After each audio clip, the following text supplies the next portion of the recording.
আসলে কি ইন্ডিয়ার পেস অ্যাটাক এবারের চ্যাম্পিয়ন্স ট্রফিতে যতগুলো দল খেলবেন তাদের মধ্যে সবচেয়ে দুর্বল? ঠিক কতটা দুর্বল কিংবা শক্তিশালী এবারের চ্যাম্পিয়ন্স ট্রফিতে ইন্ডিয়ার পেস অ্যাটাক? প্রকৃতপক্ষে তা কি সত্য না মিথ্যা? চলুন একবার দেখে আসি তাহলে এবারের চ্যাম্পিয়ন্স ট্রফিতে ইন্ডিয়ার পেস অ্যাটাকের লাইন আপটি। শুরুতে যদি আমরা দেখি, পেস অ্যাটাকের নেতৃত্ব দিচ্ছেন জসপ্রীত বুমরা। এখনো পর্যন্ত তিনি দলে আছেন, যদিও তিনি ইনজিওর্ড। এখানেই মূলত মেন পয়েন্ট। আসবো বিস্তারিত। এবার যদি 2 নম্বর পেসারে আমরা দেখি, তাহলে সেখানে আমরা দেখতে পাবো মোহাম্মদ সামিকে, যিনিও বেশ কয়েক মাস পরে সম্প্রতি ইংল্যান্ডের সাথে যে ওডিআই সিরিজ সেটা দিয়ে ক্রিকেটে ফিরেছেন। পুরো দমে তিনি কিন্তু নেই ফর্মে, সেটাও বিস্তারিত আলোচনা করব। 3 নম্বরে যাকে আমরা দেখতে পাচ্ছি তিনি হচ্ছে আর্শদীপ সিং। মোটামুটি বলা চলে বেশ ভালোই করছেন। 4 নম্বরে এই 3 জন হচ্ছে মূলত ফ্রন্ট লাইন পেস অ্যাটাক, যেটা টিম ইন্ডিয়া ঘোষণা করেছে এবারে চ্যাম্পিয়ন্স ট্রফির জন্য। এছাড়াও অলরাউন্ডার হিসেবে পেস অ্যাটাকে পাওয়া যাচ্ছে হার্দিক পান্ডিয়াকে। তারও আবার একটি নিয়ে সংশয় আছেন যে তিনি 10 ওভার প্রয়োজনে বল করতে পারবেন কিনা, কারণ হার্দিক পান্ডিয়ার যে শারীরিক কন্ডিশন, তিনি কিছুটা ইনজুরি প্রবণ, সেই বিষয়টাও একটা ফ্যাক্টর হিসেবে দাঁড়াচ্ছে। তাহলে মধ্যে কথায় দেখা যাচ্ছে এবারে চ্যাম্পিয়ন্স ট্রফিতে ইন্ডিয়ার পেস অ্যাটাকে 4টি অপশন আছেন: জসপ্রীত বুমরা, মোহাম্মদ সামি, আর্শদীপ সিং এবং হার্দিক পান্ডিয়া। এর বাইরে কিন্তু পেস অ্যাটাকে অন্তত বলার মতো আসলে কেউই নেই। এছাড়া স্পিনে আছে, স্পিন ফ্যান্টাস্টিক। স্পিন নিয়ে কথা হচ্ছে না, কথা হচ্ছে যে ইন্ডিয়ার পেস লাইন সেটআপ যেটা এবারে চ্যাম্পিয়ন্স ট্রফিতে, সেটা ঠিক চ্যাম্পিয়ন মানের নয়। এটা আসলে একটা ডাউট, যতটা না বলি তার চেয়ে বেশি আসলে ভেরিয়াস পার্সপেক্টিভে। এই 4 জনই যদি তাদের ফুল ফর্মে থাকে বা ফুল রিদমে থাকে, তাহলে তারাই বিশ্বের সেরা পেস লাইন আপ, এটা কোনো সন্দেহ নেই। তাহলে সন্দেহটা আসলে কোথায় দেখা দিচ্ছে? যেভাবে আকাশ চোপড়া তার ইউটিউব চ্যানেলে বলছেন যে এবারে চ্যাম্পিয়ন্স ট্রফিতে পেস অ্যাটাকে সবচেয়ে দুর্বল দল হচ্ছে টিম ইন্ডিয়া। আকাশ চোপড়াই নন, অন্যান্য যারা প্রাক্তন ক্রিকেটার ইন্ডিয়ার বাইরেও তারাও কিন্তু বলছেন যে এবারে যে পেস লাইন আপ ইন্ডিয়ার জন্য, সেটা ইনফ্যাক্ট বাংলাদেশের চেয়েও দুর্বল।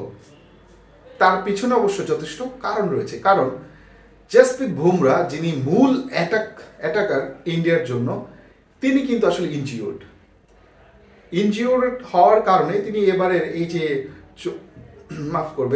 চলমান ইংল্যান্ডের সাথে যে সিরিজটি হচ্ছে, ওডিআই সিরিজটি হচ্ছে, সেখানে কিন্তু তিনি খেলতে পারছেন না। এরপরেই মূলত হচ্ছে আসলে চ্যাম্পিয়ন্স ট্রফির সিরিজ, চ্যাম্পিয়ন্স ট্রফি টুর্নামেন্টে আয়োজন হবেন। সেখানে তিনি এসে যদি খেলতে পারেন, আর কি এখানে ডাউট আছেন যে হয়তো খেলতে নাও পারেন, যদি খেলতে আসেন তাহলে ইনজুরি থেকে এসে তিনি কতটা রিদমে থাকবেন বা তিনি তার 100% এফোর্ট দিতে পারবেন কিনা, সেটা নিয়ে একটা সন্দেহ থাকেন। ধরে নিলাম তর্ক সাপেক্ষে জসপ্রীত বুমরা দলে আসবেন, ইনজিওর্ডের পরে আসবেন, তাহলে তার পারফরমেন্সে ঘাটতি হয়তো বা 100% নাও দিতে পারেন।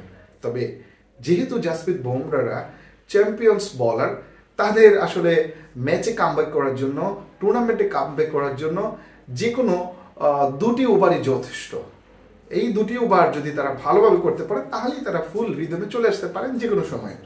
সুতরাং আমরা ধরে নিলাম জসপ্রীত বুমরা যদি খেলেন, তাহলে আমরা তার থেকে 90% তার এফোর্ট পাবো আমরা। এবার আসি মোহাম্মদ সামি, দ্বিতীয় যে মেইন বলার পেসে। মোহাম্মদ সামি দীর্ঘদিন পর, বেশ কয়েক মাস পরে, এই জাস্ট চ্যাম্পিয়ন্স ট্রফির আগেই ইংল্যান্ডের সাথে এই ওডিআই সিরিজটি দিয়ে ইন্ডিয়ার দলে এসেছেন। এবং তার প্রথম যেই ম্যাচটি আমরা দেখতে পেয়েছি, প্রথম 2টি ম্যাচ অন্তত, সেখানে যে খুব আহামরি পারফরমেন্স করতে পেরেছেন বা খুব খারাপ করেছেন তাও বলা যাবে না। কারণ ইন্ডিয়ার সাথে ইংল্যান্ড ব্যাটিংয়ে অন্তত প্রথম ম্যাচে ভালো করতে পারেনি, দ্বিতীয় ম্যাচে যদিও ভালো করেছেন, তবে যে পিচের যে কন্ডিশন সেই তুলনায় তারা আসলে খারাপই করেছেন। সুতরাং এখানে মোহাম্মদ সামির কথাটা যদি আমরা বলি, তিনি অনেক দিন পরে দলে এসেও কিন্তু মোটামুটি বলা চলে যে তিনি 70 থেকে 80% দিতে পেরেছেন। তবে মাথায় রাখতে হবে এটা একটা হচ্ছে দ্বিপাক্ষিক সিরিজ, কিন্তু যখন খেলা হবে একটি টুর্নামেন্টে, বৈশ্বিক টুর্নামেন্টে, তখন কিন্তু 70% বা 80% দিলে অনেক সময় দলের জন্য বিপদ হতে পারে। এখানেই আসলে মূল প্রবলেমটা। মোহাম্মদ সামি যেই গতিতে বল করে থাকেন, নর্মালি তিনি 40-এর কাছাকাছি পেসে, অর্থাৎ 36 থেকে 40 এর মধ্যেই বল করে থাকেন, এবং তার বলটা ইনসুইং আউটসুইংয়ের চেয়ে পেসের সাথে ইনসুইং আউটসুইং, এইটা আসলে মূল তার ক্রাইটেরিয়া। এবার আমরা যেটা দেখতে পেলাম ইনজুরি পরে আসার পরে, তার কিন্তু স্পিডটা আসলে কমে গেছে। তার যেই মূল অস্ত্র স্পিড প্লাস ইনসুইং আউটসুইং, সেটা কিন্তু আসলে খুব বেশি দেখা যাচ্ছে না। বলিং এর লাইন লেন্থ ঠিক আছে, বাট পেসটা আসলে আগের মতো হচ্ছে না। আশা করি এখনো আরো 20 তারিখ, আজকে তো 11 তারিখ, 8-9 দিন সময় আছে, সেই সময়ের মধ্যে তিনি হয়তো রিকভার করে ফেলবেন। যদি না করতে পারেন তাহলে কিন্তু একটা প্রবলেম আছে ইন্ডিয়ার জন্য।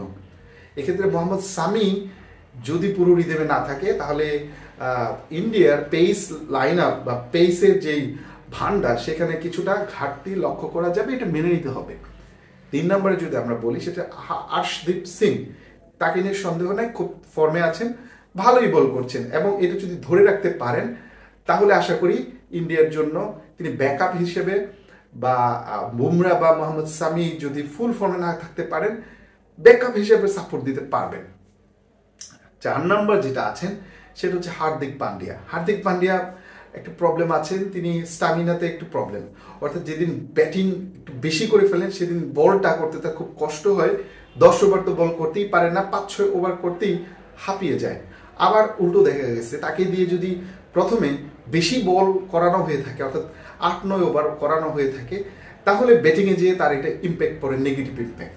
সেক্ষেত্রে টিম ইন্ডিয়ার জন্য হার্দিক পান্ডিয়াকে 10 ওভার স্পেলের জন্য রেখে দেওয়াটা আসলে খুবই রিস্কি, কারণ হয়তো বোলিং সেক্ষেত্রে ভালো করতে পারলেও ব্যাটিংয়ে যে প্রবলেম হবে। আবার প্রথমে যদি একটু বেশি ব্যাট করে ফেললেন, অর্থাৎ ইন্ডিয়ার ব্যাটসম্যান, শুরু দিকের ব্যাটসম্যানরা যদি ওভাবে সাপোর্ট না দিতে পারেন, হার্দিক পান্ডিয়াকে যদি বেশি ব্যাট করতে হয়ে থাকে, তাহলে এটা বোলিংয়ে এসেও তার স্ট্যামিনার জন্য, তার যে শারীরিক ফিটনেস, সেটার জন্য কিছুটা প্রবলেম হয়ে দাঁড়াবে। সেক্ষেত্রে হয়তোবা সে 8-9 ওভার বল করতে নাও পারেন, সর্বোচ্চ 4 ওভার তার ফুল রিদমে বল করতে পারেন।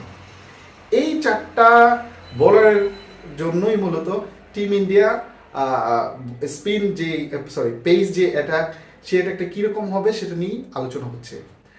যদি নিউট্রালি আপনি চিন্তা করেন, সেক্ষেত্রে এটা ধরেই নিতে হবে যে আসলে যেটা মিডিয়াতে হচ্ছে বা প্রাক্তন প্লেয়াররা যেটা বলছেন, সেটা কিন্তু আংশিক সত্য। অর্থাৎ যদি জসপ্রীত বুমরা না খেলতে পারেন, তাহলে তার রিপ্লেস কে আসবেন? রানা আসবেন।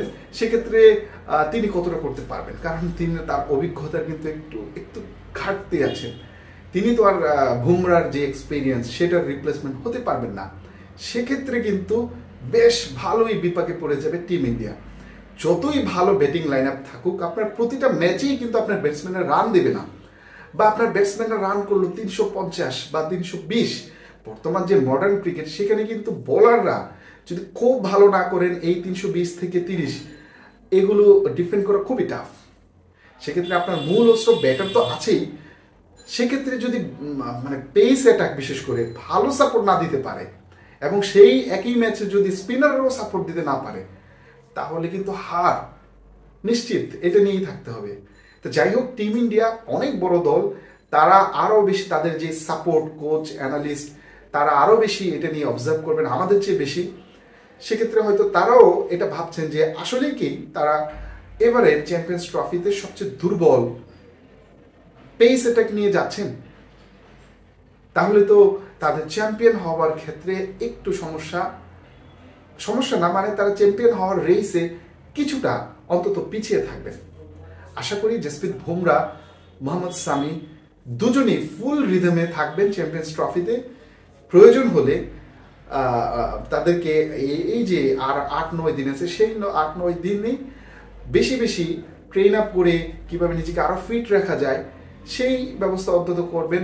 টিম ইন্ডিয়ার যে পুরো সেট আপ, তারা এটা বলার কোনো অপেক্ষা রাখে না। এখন দেখার বিষয় মাঠে আসলে এর কতটা ফল দেখতে পাওয়া যায়। দর্শক, আপনি কি মনে করছেন আসলেই ভারতের এই চ্যাম্পিয়ন্স ট্রফির যেই পেস অ্যাটাক, সেটি দুর্বল, বা সেটা ঠিক আছে, খুবই ভালো করবে, সেই বিষয় নিয়ে কিন্তু আপনি আমাদেরকে কমেন্টস করে জানাতে পারেন।